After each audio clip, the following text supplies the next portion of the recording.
Hello friends, আমার কিচেনে আপনাদের স্বাগত।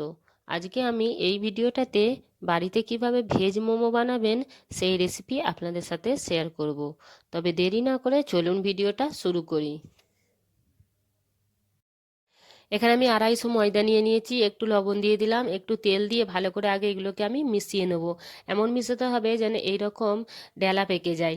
এবার আমি অল্প অল্প করে পানি দিয়ে আটাটাকে একটু ভালো করে মেখে নেব। আটা মাখা হয়ে গেছে দেখুন। এবার ঢাকা দিয়ে এটা আমি 10 থেকে 15 মিনিটের জন্য সাইডে রেখে দেব। থেকে আগে চাটনি বানিয়ে নিতে হবে আমাদের। তার জন্য আমি এখানে নিয়েছি 4টে টমেটো আর কিছু লঙ্কা মধ্যিখান থেকে চিড়ে আমি দানাগুলো বার করে নিয়েছি। খুব ঝাল হয়ে যাবে বলে সেই জন্য, আর আমি আমার বাচ্চাদের জন্য বানাচ্ছি সেই কারণে আমি দানাগুলো বার করে নিয়েছি। আর 8 থেকে 10টা এখানে আমি নিয়েছি রসুন আর কিছু ধনেপাতা, এগুলো ভালো করে সেদ্ধ করে নেবো। ভালো করে সেদ্ধ করে নিয়ে ঠান্ডা করে নিয়েছি। এবার এই জারেতে দিয়ে দিয়েছি, এটা একটা পেস্ট বানিয়ে নেব। এতে আমি দিয়ে দেবো 1 চা চামচ মতো ভিনেগার, 1 চামচ মতো সর্ষের তেল, 1 চামচ মতো সয়া সস, আর দিয়ে দেবো আমি 2 চামচ মতো কেচাপ। এতে এবার আমি দিয়ে দেবো স্বাদ অনুযায়ী একটু লবণ দিয়ে দেবো।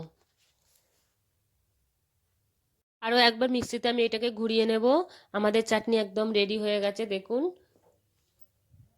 এখানে আমি মোমোর ভেতরে পুর ভরার জন্য পুরটা তৈরি করে নিচ্ছি। এখানে 2 চামচ তেল দিয়ে একটু আদা রসুন কাটা কুচো কুচো করে দিয়ে দিয়েছি, একটু কাঁচা লঙ্কা দিয়েছি। এবার একটা পেঁয়াজ দিয়ে ভালো করে একটু লাল লাল করে নেব। এখানে কেটে রাখা কিছু সবজি যেমন গাজর আছে, আর আমি বাঁধাকপি নিয়েছি। আপনারা আপনাদের মন পছন্দ সবজি নিতে পারেন। এই দুটোকে এবার ভালো করে আমি মিক্স করে নেব।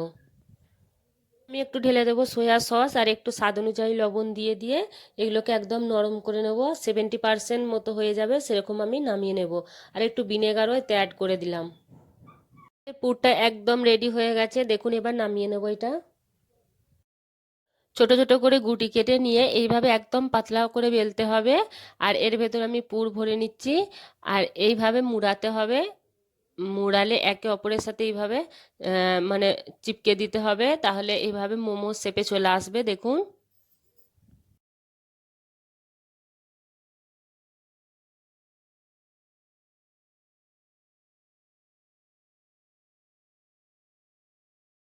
এখানে আমি একটা হাঁড়িতে পানি নিয়ে নিয়েছি, তার উপরে একটা মানে ফুটো ফুটো একটা থালা পাওয়া যায়, সেই থালা রেখে দিয়ে তার উপরে কিছু আমি বাঁধাকপির পাতা দিয়ে দিয়েছি, তাহলে এগুলো চিপকাবে না, নিচে ধরে যাবে না সেই কারণে।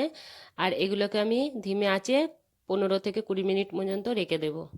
20 মিনিট পরে আমাদের মোমো একদম রেডি হয়ে গেছে দেখুন। যদি ভিডিওটা ভালো লেগে থাকে তাহলে লাইক কমেন্ট শেয়ার আর সাবস্ক্রাইব করতে মোটেও ভুলবেন না। ভিডিওটা দেখার জন্য অনেক অনেক ধন্যবাদ।